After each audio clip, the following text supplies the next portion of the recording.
Hey, what's up? Good morning, Triana. Big news day right now. The Breonna Taylor, the indictment just came out from Kentucky.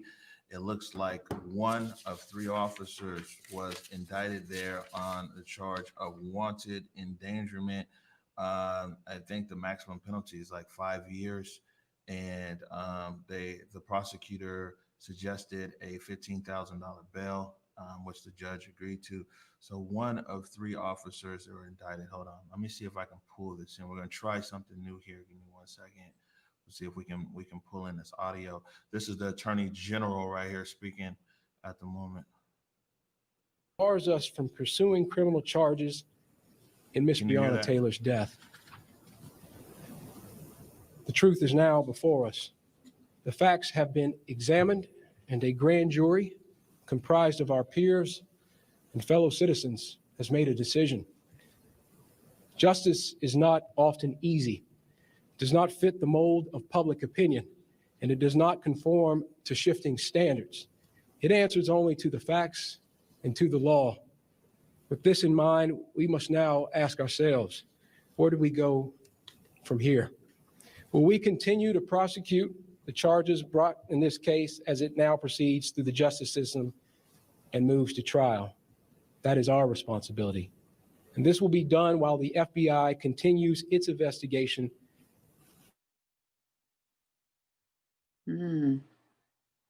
Yeah, this is the breaking news out of Kentucky right now. Just breaking right before we went on air here is that one of the three officers have been indicted in the Breonna Taylor case. The indictment charge is wanted endangerment. My understanding is if it's a felony conviction, it's 5 years, and it's the bond right now is $15,000. And currently, people are in the streets right now in Louisville, Kentucky. Yeah, I mean, once again, I think even his press conference kind of speaks to that a little bit. Even him saying, like, look, we are kind of bound to the law, bound by what's already there, kind of the policies that govern, these kinds of cases. We're still bound to that. And it's not being moved by, this kind of voice of the movement. You can hear him kind of indicating that, once again, working within these kind of boundaries results with things like this are the results. So unfortunately, I don't think that the people are happy with this. I think obviously they want more. And so people are out in the streets. Yeah, I mean, what's your personal feelings about this? You've been somebody who followed this. I mean, we've been actually been following this for a while, well before the protests in Seattle. We were covering this on the morning update show. I mean, what are your thoughts on this news now that's coming out of Louisville? Well, I think it's important again that bold measures be taken, as we can see, and I know we'll get into it in this episode. You and I, what we just saw in the Seattle City Council last night. This is the way that people need to really move right now, and I think that it's listening to the voices once again of the people, their constituents, the community members who come out and literally keep pressing for change. You did that amazing live stream view yesterday, and it's really about, look, this is the movement that's helping to put the pressure on elected officials to make change and to actually side on the right side of change and doing something innovative. So I think that that's what they're looking for in Louisville right now. And, for me personally, I understand the pressing. I understand pushing for something more because, $15,000 seems like a very small bail, for it to only be one officer that gets charged. Once again, it's not all encompassing. It's not what the people are really pressing for. Comes up short. Yeah, I mean, like I said, I think that people nationally were looking for something much more than this. We're reporting on this as we're seeing it ourselves. So don't have a lot of details on it, but I mean, this is definitely something we're going to be following here the whole day. Put out some feelers right now to see if we can probably get together a live show later on in the day with people reaction around this verdict. See if we can get a few lawyers on there as well that can explain some of the charges surrounding it. But yeah, this is big news coming out of Louisville. This is a big news week. Man, yeah, no kidding. Speaking of big news, yesterday, defund the Seattle City Council veto override vote. Man, I'm still tired from yesterday, and believe me, man, that public comment can wear you out. Listening to all that public comment, but but yeah, this is this yesterday a historic day here, and where the city council, I mean, they voted to override Mayor Durkin's veto on all three amendments or all three bills, and before I get into these clips, I know that you're a part of King County Equity now. You're a part of Africa Town and Africa Town Community Land Trust. What were your thoughts yesterday when the votes came out? And were you following along? Did you see the progression in the speeches and kind of following along, or did you just get news of the vote? And then either way, what was your reaction to the votes? Well, for me, I had such a packed day yesterday. That's why I couldn't even join the panel. I really wanted to be on the panel, really discussing the vote. So I just got the news, and I was celebrating with my parents. Honestly, it was so historic for me. And as Nikita actually said on your live stream last night, that this is really, again, this is the voice of the movement. This is the pressure of the movement. This is the collective power of people. And honestly, it was a rejoicing moment for me. I said to my sons, like, people will remember this day. I do believe that we are really shifting and changing the ways that people understand how to engage with their elected officials, how to be involved in the process, how to care about the decisions that happen in your city and in your community that are eventually going to be affecting you. And so, to be honest, I was overjoyed that at least what they did was the council said, we're going to stand by our initial vote. I was overjoyed by that. Right, right. Well, I mean, they definitely kept their word. I mean, early on, I thought that the I was gonna have the syrup and the waffles like we did early on, but I mean, I was shocked, surprised, to be honest with you, because I mean, it's a lot of people who in the journalist world that we've been talking this whole time, and it's like nobody really knew how it was going to go down. And really, to be honest with you, a big part was like, well, city council's going to go, they're going to fall under Schwartz, say, hey, we did our part, we couldn't override the veto. It was very surprising yesterday to see. Like, I was, like I said, in shock. Yeah, I mean, and for me, I was in shock too. I think it's because I'm here, also with Converge Media, so I still have this kind of media hat on. And again, a lot of the early reports, a lot of the kind of chatter that was out there was that they were going to be working on something that was not what the community really wanted, and they were going to try to do some quasi plan. But once again, they actually did something that was innovative. Their initial vote already struck the community in that regard. Like, whoa, okay, they see the need for participatory budgeting and they actually agree with us. And I think that as people begin to understand what participatory budgeting really is, they will be more excited to get more community opportunities to be a part of how money is structured in the city. So I think it's just a great thing all around, but definitely shocking. Yeah, and well, later on in today's show, I'm going to talk about some of the obstacles that are still ahead there. I mean, one of the things is will this get past the consent decree? If it is defunded the way the city council is laid out, one of the things that's cut is training, and training is in the consent decree. And we've seen now 2 times this year where the federal judge has slapped something down around the Seattle Police Department because it was in violation of the consent decree. Right now in the waiting room, though, we've got K.Y. King Garrett of Africa Town Community Land Trust. Want to bring him in right now. Y. King, how are you? Good morning, Big O. I'm good. It's a great day to be alive and to be part of moving things forward in a positive direction. All right. So before we want to talk to you a bit about your reaction from the veto, and also what's going on with Africatown Community Land Trust. Of course, the big national news right now, breaking right now, is the news coming out of Louisville, Kentucky, around the indictments. One of 3 officers indicted from wanton endangerment. Sorry, got a lot going on over here. Wanton endangerment. I think maximum is 5 years. He's out on $15,000 bail. What are some of your thoughts now on this news coming out of Louisville? You know,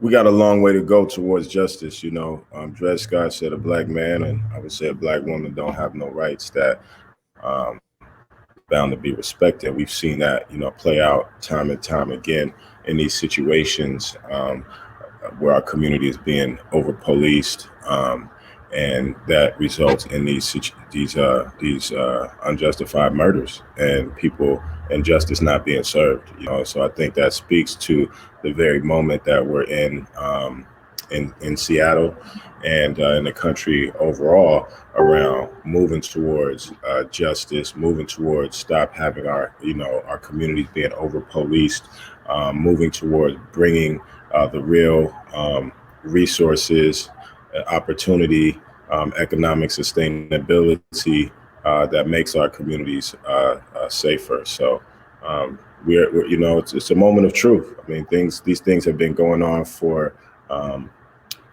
generations, and so a lot of things are coming to light now, given the heightened visibility through social media and things of that nature. And so, you know, I think, you know, the injustice continues, and so the struggle for justice has to continue. All right. Now, taking the conversation to the vote yesterday, the veto override, and somebody actually and I'll just add to that, there still hasn't been any justice for Charlene Lyles right here in Seattle, Washington. So again, these issues, you know, that may be in Louisville today, but it's in our backyard every day as well. Right. What are your thoughts? What did you think yesterday when you got the news, or maybe you were watching along when the city council overrided the veto? I was surprised that heard a lot of conversations that there was the powers, the status quo powers were working hard to keep the status to bring the city council back to a status quo decision, not to override the veto. But I think, you know, the city council in this moment again stood on the right side of history, stood behind their initial vote to move towards real, more effective community and public safety strategies that will overall make our communities and the city much safer, when those investments that have been going into ineffective strategies of police and prisons are now put into more effective strategies. And there's plenty of research and data that already shows that investments in effective prevention and intervention strategies are a much better return on investment. You know, $7 saved for every dollar into effective prevention and intervention strategies. And again, we know that it's not more police that make Laurelhurst and Medina and Broadmoor and all these other communities safer. It's not more police, and it's not police and officers in schools that make Lakeside a better place for children to learn. It's the actual resources and access to people being able to meet their needs as human beings and what they need to grow and thrive. Right. And, you know, you're a part, Africatown Community Land Trust, and Africatown was a part of King County Equity Now. We hear a lot about King County Equity Now. We don't necessarily hear a lot about some of the different partners that are in there. What's Africatown Community Land Trust's role in this King County Equity Now coalition? What is it that you are looking for as an organization, and what's already happening? Yeah, I think Africatown was a founding organization in terms of making a clear call for the need for a new normal rooted in equity, and to move away from the current Jim Crow apartheid socioeconomic state of affairs that we have in Martin Luther King County. There should never be, a Martin Luther King Jr. County and really Jim Crow apartheid in the same, sentence, except as a solution or a path forward out of that reality that we've been in for generations. And we know that that's the story, and that just is, validated again by the recent statistics that have come out about the wealth gap, right, and the almost $500,000, $500,000 gap between Black families' wealth and white families' wealth in Seattle. And so Africatown Community Land Trust work is around acquiring and developing land and space so that the Black community that has called the Central District in Seattle home for almost 140 years before Washington was even a state is able to grow and thrive as a part of the future of the city and create new economic and community development models that allow for development without displacement, that allow for, Seattle to really be a world-class city that's inclusive of the communities of the world that have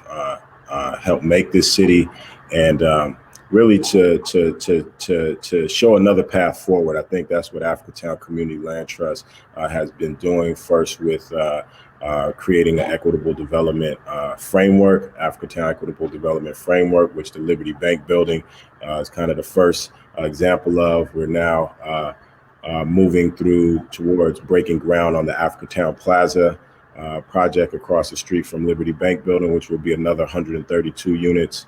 We're working with community partners to bring affordable home ownership, community partners like Homestay Community Land Trust, to bring affordable community home ownership into the community, because we know it's not just about being able to have affordable rent, but we also want to see our community members move forward economically and move towards ownership. We say equity is the root word in equitable, and equity means ownership. And then the Fire Station 6, repurposing that as the William Gross Center for Cultural Innovation to really create pathways to the economy and harness the creative and entrepreneurial spirit that's been in our communities, the spirit of innovation, making a way out of no way, which we've had to do throughout our experience here. And also working to acquire a square block, the former Cairo Assisted Living Center, and do really a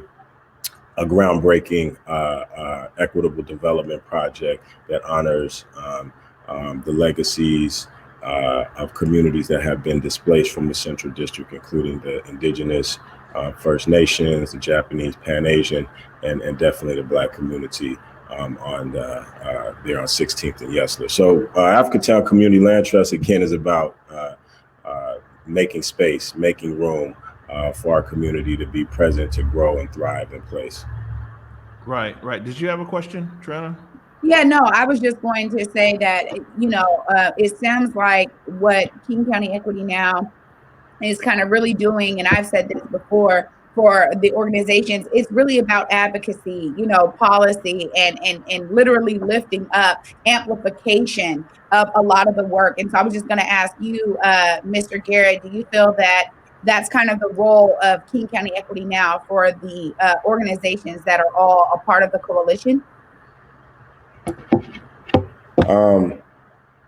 Yeah, White King is good. White King is good, over here. Definitely King County Equity Now Coalition has evolved as a leading source of research, policy development, advocacy, and amplification for the Black community. It's a coalition of Black-led, community-rooted, community accountable organizations and stakeholders across education, intergenerational. So, bringing the wisdom of elders who have lived through so much of what we're striving to change today, and the energy of the young people that are saying we can't take this anymore, and we demand change now, and we're going to be the change that we wish to see, and challenge others to also show up as their best selves and be a part of building a new normal rooted in equity and move away from the Jim Crow apartheid state of things. All right, KY King Garrett, he says just call him White King of the Africa Town Community Land Trust. Thanks for taking a minute to join us this morning and giving some of your reaction to well, it looks like to the Breonna Taylor verdict, as well as to the veto override, and letting the public know what Africa Town Community Land Trust Yeah, does. and I appreciate being on the platform again. You guys have been doing a great job, Big O, Trey, and in relationship to what's going on today, this just lets our community know and lets the world know, and everyone who wants to see a more just world, that we have to stay vigilant, we have to stay focused, and we have to keep pushing. These old systems and ways of things being set up in socio-economic order, they don't die easy, right? And so everyone needs to get that second wind, learn from the last 4 months, what works, what isn't working, learn from the past previous, and so that we can channel our energy and get the most impact out of these moments, and make sure these moments are movements for real change. Again, even right here with Seattle, with the vote yesterday, the mayor still has an opportunity, and we hope that she won't take any more anti-Black actions in terms of delaying these much needed funds that need to get to the places that they need to be, so we can address, again, the increased violence that's disproportionately taking the lives and destroying lives of young people and families in our community, and also execute a community-wide research and participatory budget process to really shape, where these dollars go to bring about the most impact. If we're in a tight budget time, with revenue loss due to COVID, then that means we must be much wiser with our investments of resources. And that means, doing the proper research so that we do surface the best solutions to put the dollars behind. All right, there it is. White King Garrett, Africa Town Community Land Trust, man. We'll talk to you soon. Thank you. All right, Trey. Yeah. Great perspective. And I think that once again, a lot of the points he mentions, I mean, everything, this is why it's so important. And you're going to hear this from so many leaders, because the ideas around the movement and putting that pressure on, it cannot stop with just one vote, right? It doesn't stop with one win. You want to make sure that all of the wins come through. So that definitely means continuing to press on. So that's where we're at right now on the ground, still pressing on.